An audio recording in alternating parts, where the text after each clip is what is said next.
Jamie, welcome back to the show. How are you? Yeah, I'm good, Brent. How are you today? How you I am feeling? doing great, thank you. The sun is shining through my window in Dublin, so that means it's going to be a good day. What's been the highlight of your week? Oh, mate, where do I start? Trying to grow an accounting firm and mentoring always keeps you on your toes, and recruiting and retention, and yeah, there's so much happening in the industry. You've It's created never an image in my head with a comment you made this week. So I just see you with it all in cricket pads with a cricket bat, and you said every day you're just getting the ball bowled at you, and you just bat the next one away, Yep, bat the next one. that's a good one. Yeah, like question here, problem there, Yeah, solve this here, solve that there. So wouldn't have it's a it good. any other way. Wouldn't have it anyway. That's the way it is. Yeah, like. And you can either sort of have a whinge about the problems, or you can actually come up with solutions.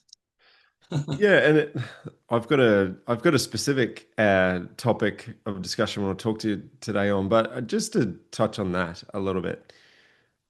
When you're at the sort of level of growth that you guys are at with Sky now, more people, more clients, more problems, more challenges, it comes back to that point that we harp on as the internal victory, the private victory piece, and how important that is. Like you're in a game. Like if you were who you were 10 years ago, trying to face the challenges you're facing now, and hadn't worked on that inner game piece, like what are your reflections on that? I don't know if there's any specific lessons or things to be taught, but I just want to touch on that for a second. Well, yeah, look, I think the experiences that you have and the hardships and the difficulties are the things that ultimately shape you. So, in a certain way, you want to welcome the difficulties. Mm, I know that sounds a bit, crazy to say, but I think, experience is what you get when you don't get what you want, like experience. And you sort of got to learn to fail fast. hmm Elon Musk is a pretty controversial figure, of course. But look how many times the guy's fails. Look how many rockets have exploded. Yeah. You And know, being totally okay with it because he knows it's part of the process. Or yeah. they've inched forward in one piece. That's right. Yeah. So how would I cope 10 years ago? Well, hopefully 10 years ago, I wouldn't have some of the bigger problems, but you tend Mm. to, and particularly when you're going, when you're going for bigger goals too. You've always got to talk about sort of your problems in the context of what you're trying to achieve. Yeah. So if you're not, if you're quite happy with where you're at and you haven't got any problems and you're just cruising along, then don't tend to have too much stress. But we all know, Brenton, that it's outside that circle of the comfort zone. It's outside that comfort zone that where you do the growth. hmm Um, and outside that circle of comfort, is it uncomfortable? Too right it is. Too right it can be uncomfortable. It's where you don't want, prolonged stress, prolonged stress that goes on for weeks and months. Yeah. Let's face it, that'll kill you. Yeah, and not to say with what I'm about to say that you were guilty of this, but I notice this in you when you make decisions when you have a challenge thrown at you. Your ability to put a pause or put space between the stimulus and the response, the challenge and the reaction to the challenge. Mm. Is that been learned, or is where is the importance for that for you come from? Yeah, definitely been learnt. I have to say learnt. Yeah, like myself 10 years ago, 20 years ago, almost have an immediate sort of reaction between the stimulus, the problem, and then sort of the response. But I think maybe it's come with mature age. I'm not sure, Hmm but it also comes with learning as well. And it's really important to do take a pause, 100%. It's hard to though, isn't it? Like because I think because of our Yeah, emotions. absolutely. Um, Yeah, it's hard to because of our emotions. And I think the other thing is too, it's really easy to judge. There's a great leadership is about the ability to look at facts and Hmm. about the ability to look at um, other people's opinions and other people's perspectives. And I think I was like pretty guilty of that in the old days. Mm. These days I'll tend to sort of question everything first, what's the facts?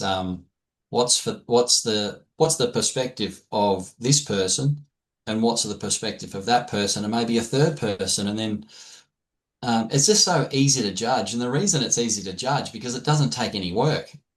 Yeah. Let- Let's face it, it doesn't take any work or time to judge. And um, you can tend to really isolate your thinking and isolate people when you just think everything's black and white. Hmm. And one of the areas, and this is, for example, like one of the things we do at Wise Mentoring is we encourage firm owners, and even in my own firm, is to do an exit interview, you know. Yeah. And so one of the things I commonly see um, in exit interview is like the employee trying to express an opinion, their perspective as honestly as they can. And then when that feedback, in the exit interview goes back to the owner of the business, sometimes you can see they disagree with everything, and like Mhm. it's like no, it's none of that's my fault. So Yeah. so whenever I see like none of that's my fault, like my little red flag goes up, and and so that stimulus between, because we all probably think we're the best boss in the world. Yeah. I think the ego tells us that. But when you sort of see that type of response that no, none of that's right, what that person said, then it's sort of time, I think, to get a second opinion, have a sounding board, because often we're so close to these type of problems in our business. And an exit interview is just one of them because there's always a different perspective. There's always, I find, as a leader and as an individual, there's always a time to be vulnerable, and there's always a time to improve, even if it's just 1%, Hmm. and the, small things are little things, and the small things add up. So, like, as you know, Brenton, the book Seven Habits of Highly Effective People, habit one is being proactive. And Dr. Stephen Covey, he actually talks in habit one extensively about the stimulus and then the response, and that there's a space in between. Hmm. And that's a habit to learn. That's a habit to learn, to stop and say, well, hey, let's get the other person's opinion. Let's do, let's seek some facts. Let's get some results. Let's do some research. What really happens there? So I think that's good leadership, is to take things slow. And the bigger decision, the more you want to sleep on it too. And like another example, Brenton, is recently I've had a few, two or three firm owners asking me about should they sell out to private equity, Mm. and that's very topical, pretty much in Australia now. Like, should I sell my firm out to private equity? What are the pros? What are the cons? That type of decision. Talk about stimulus to response. Definitely Yeah. get a couple of opinions. Don't rush that decision. So let's dive into that a little bit, because it is becoming more of a common conversation in the industry at the moment. Hmm. In your experience over the last, since starting Sky Accountants, 20 plus years, um, have PE firms had the appetite that you're currently seeing to invest in public practice accounting firms, or where is this trend coming from, do you think? Where should we start in this conversation? Oh, well, you could probably use Warren Buffett as an example. I'm pretty sure anyone listening to this can do their own research, but I'm pretty sure Warren Buffett, being one of the richest people in the world, investors, owns H&R Block. Yep. So, Warren Buffett will look for good return on investment. He'll look for stability, businesses of stability. He'll look for reoccurring, often sort of type of annuity income. And, H&R Block or tax returns is a classic one of that. But as the years have passed on, private equity firms have probably been attracted to the accounting industry, probably because of a number of reasons in my research. One is because the normal accountant is really part of the great wealth transfer. So, if anyone's listening is not aware of what the great wealth transfer is, you need to check that out, because there's been no greater time in history that more wealth will be passed from one generation to the next in the next 10 Hmm. years. Um, so rolled up into that is obviously accounting firms. And the fact is, if you run an accounting firm well, you can make a 25% or better. That's a pretty good Healthy. return, Yeah. healthy return compared to other industries, mate. Yeah. Mm. And yeah, and like, it's illegal not to do your tax return. It's illegal not to do your BAS. So, an accounting firm or bookkeeping firm is almost recession proof. Mm. So where is everyone going to invest their money? In these geopolitical up and down, tariff on, tariff off, Yeah. Donald Trump times. You want to put Flicking your money the somewhere. tariff switch on the wall. Yeah. Yeah, Um, you want to put money where it's stable, eh? Yeah. so talk to us about then from a firm owner perspective. You get approached by a PE firm, a Hmm. private equity firm, and they show some interest in your firm. What are some of the things you'd be thinking about? What are some of the questions you think firm owners should be starting to ask as to whether they entertain it or not? Yeah, good question. Look, there's probably about, three to five sort of core factors. And one is your lifestyle. So, number one would be, question how old you are in your career or business journey. And, and what I mean by lifestyle, Brenton, is if you sell out to private equity, then often there'll be an earnout. Often there's an earnout for sure. And that might be 5 days a week. Um, and if they want you to stay on longer, often they will ask you to stay on longer. You've then got to sort of consider the long-term implications of, well, could I go to 4 days a week? Could I go to 3 days a week?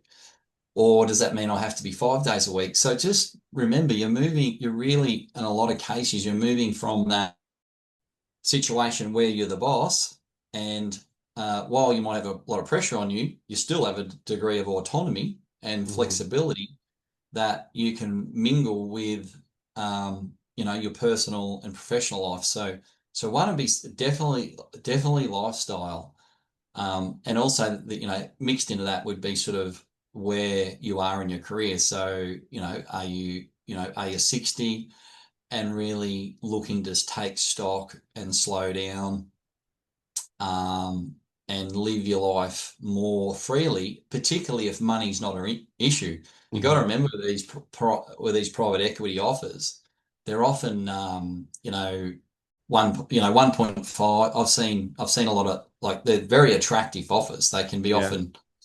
1.5, something, potentially two times dollar for dollar. Hmm.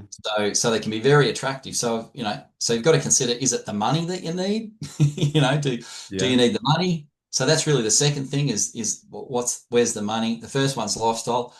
The third one, Brenton, too, is if you, as a majority owner or partner, sell out to private equity, how does that affect the ability of the remaining equity holders to buy equity?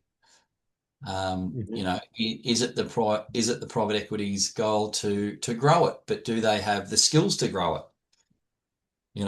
Are you expected to grow it? So the third thing is, how does it affect your business partners? Yeah. And so they're the sort of main big picture rocks around, um, you know whether you accept private equity or not. And you've got to remember, if you sell it to private equity, whether it's 50% or more, the fourth factor I would say is really control. So they might Yeah. say they've got control, but don't, you know, be critical.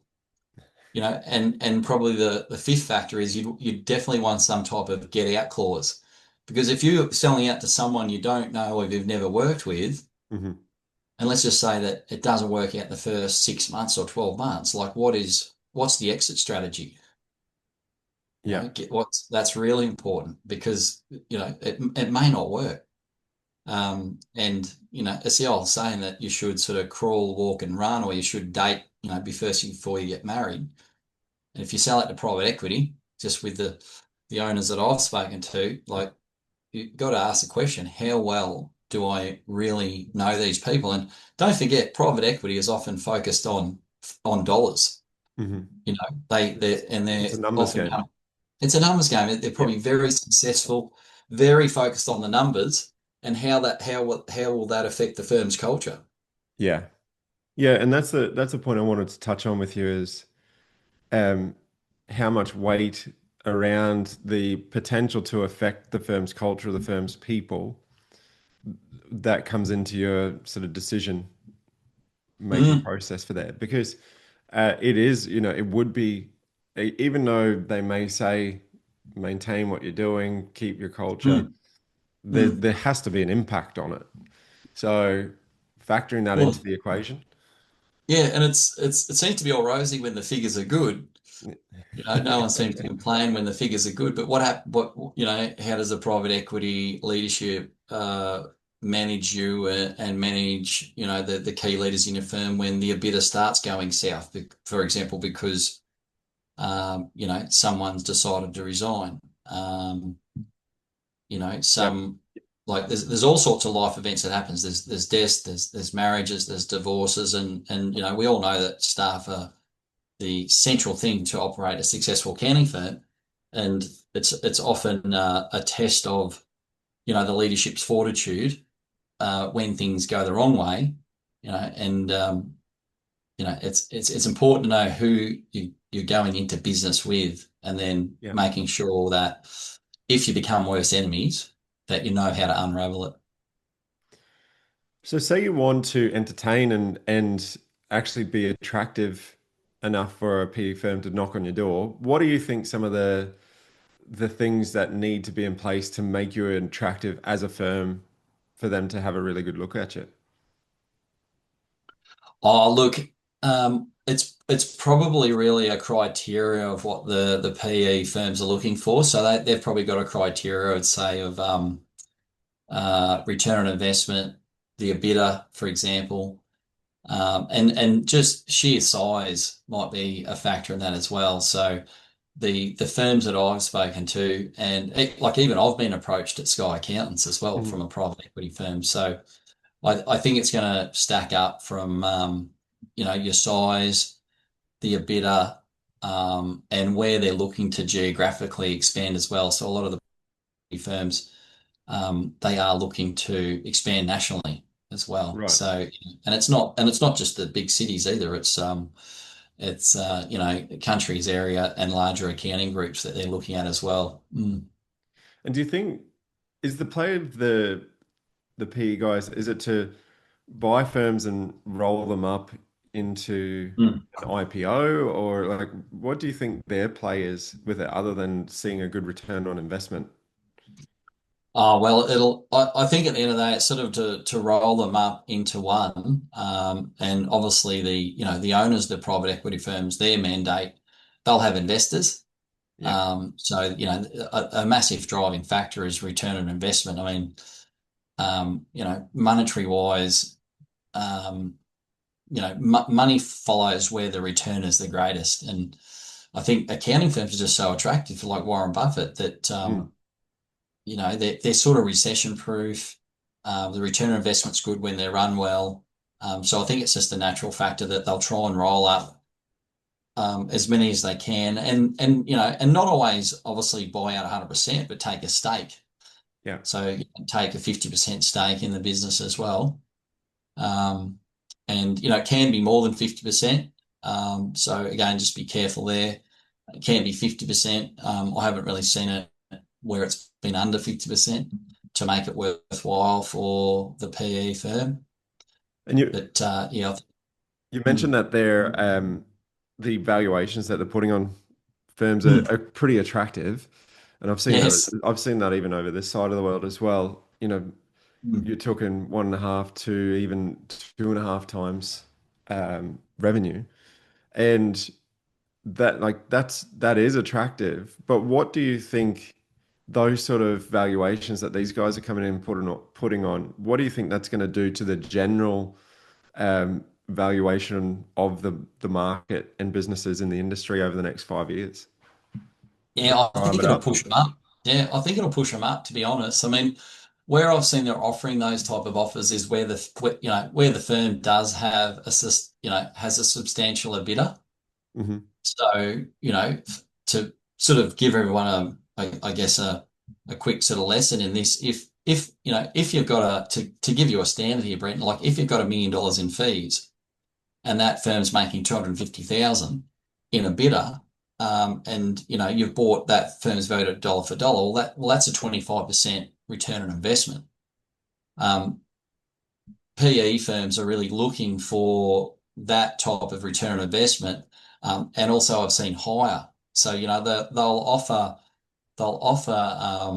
great prices, but often where say the bid is 30% or Right. 35%. So, once a firm sort of gets above $1 million in fees, firms can be often valued based on their EBITDA and not Hmm. just the old scale is like, it's a dollar for dollar for fees. Yeah. But what I've seen is where a firm is sort of doing more than a million and then the EBITDA is more than 25%, then that multiple of one just goes to 1.5 or two, Hmm. So, Yeah. and often it can be quite a large firm as well. So, yeah. So it's also based on performance. It's not just an arbitrary figure that they're pulling out of the sky. Yeah. Hmm. And just generally speaking, in the market of M&As in accounting at the moment, we talk about the wealth transfer, the average age of I think a firm owner practitioner at the moment, I think is like 56, 57. Mhm. So the next 10 years is going to be very interesting in terms of transfer of ownership of firms and transfer of wealth within the industry, as you mentioned. Um, Oh, it's very so, busy. Yeah, so supply and demand, mm, the supply is seemingly going to increase with that transfer. mm. What do you see on the demand side? Is it never been greater? Is it kind of as it has been for the last few years? Where do you see that going? Yeah, look, it's probably the busiest that I've seen in my career, and I've been, in the industry for a good 20 years now. There's certainly a lot of firms for sale, but in saying that, the demand's there as well. Mm, So the demand's there too, particularly so for well-managed, organised firms that have their technology together. They've got a certain level of leadership team that's put together. The firms that mightn't sell so fast are obviously, for example, they might be still paper based. They're not in the cloud. Um, things are done manually, and the owner of the firm just hasn't kept with the times, sort of thing. And often you'll see the owner of the firm's quite removed and staff doing most of it, which can often mean that the bidder in the firm for someone taking it over isn't that attractive. hmm. So you sort of get a bit of everything rolled up into that because, if you talk about the baby boomers, I think the baby boomers sort of in this whole process around about now, say if you look it up around say 64 roughly years of age in, as they talk about, the age group of where their baby boomers sit from 64 to 75, whatever it is. So you might have found that a lot of accountants have got out before, perhaps they've turned or sold their equity before they've turned 64. But arguably, say what I've seen is where they're still operating still in the business from 64 to say 75, and perhaps they're a sole trader. It's only natural that they may not be up with the latest technology and they may not be paperless and they still have the old, compactor in the corner with the filing cabinets and that type of thing. Yeah. So those firms, if you're looking at buying them, that's what you're prepared to have to transition from paperless from paper to paperless, and then also the tech side of it too. So often, they've got the server in the office, and then so that can be all reflected in the ultimate price and also the terms as well. But I would say the industry's very active. There's a lot of buyers more than I would say 10 years ago that are looking to consolidate. I think the industry is going through a consolidation at the moment. Hmm. Okay. Mm. And from your perspective at Sky, are these conversations attractive enough to entertain them, or you get that cricket bat out and bat it away and keep moving? Oh, no, look, I think for anyone listening, there's four ways to grow your firm. The first way is referrals. The second way is additional work from existing clients. And you can roll that up with advertising and marketing, and you can call that organic growth if you like. You can call that organic growth and it might be 10%. And if you chug along at 5% or 10% growth, it can often take years. I mean, years to get to a certain revenue and income level for the owners compared to acquiring firms. Yes, you'll take What's on the old compound interest rule? If you get because I used to do this financial planning, if you get a return of 7%, it takes 10 years 10 to years double. Yeah, I think so that's right. that makes sense. Uh, but yeah, certainly acquiring a parcel of fees, or what we at Wise often call a tuck-in. Yep. It's definitely one of the quickest ways to grow. Um, the banks have a really good appetite for accounting firms. They'll often lend, in my experience, 3.5 times the EBITDA as well. So when I talk about that, they'll often lend 3.5 times the combined EBITDA. So if you look at your own firm and you combine that with a firm that you might be acquiring, um, that's sort of the rule of thumb. They do allow for a nominal salary for a partner, which last time I was aware was about 150,000. It may have changed. Mhm. Um, so yeah, they're really the four ways to grow, and the Yep. fourth way is the quickest way to grow. Yeah. Definitely quickest way to grow, and yeah, but with that comes all the skills and experience you need to do around M&As, which we do. We've written that book. Remember Yeah. the M&A Master Guide. Yeah. Yeah. So, All right. I think that's a really interesting insight. It definitely seems to be becoming more of a regular conversation with firms, getting the knock on the door from PE mm, firms. So we're getting the knock on the door from them now. Financial planning firms are wanting to snap up accounting firms. We've got the wealth mm, transfer. So there's a lot of activity in the space. So yeah, it'll be an and interesting lack one of over the staff, next. Yeah. and Yeah. lack of staff. We'll talk So about that next time. thanks for sharing your insights on that, Jamie. If anyone wants to talk more on that or wants to pick Jamie's brains on M&As, reach out to us and we can certainly connect you. But really appreciate the insights and looking forward to the next episode. Thanks, Brenton. Good to be here. Okay. Bye for now, everyone.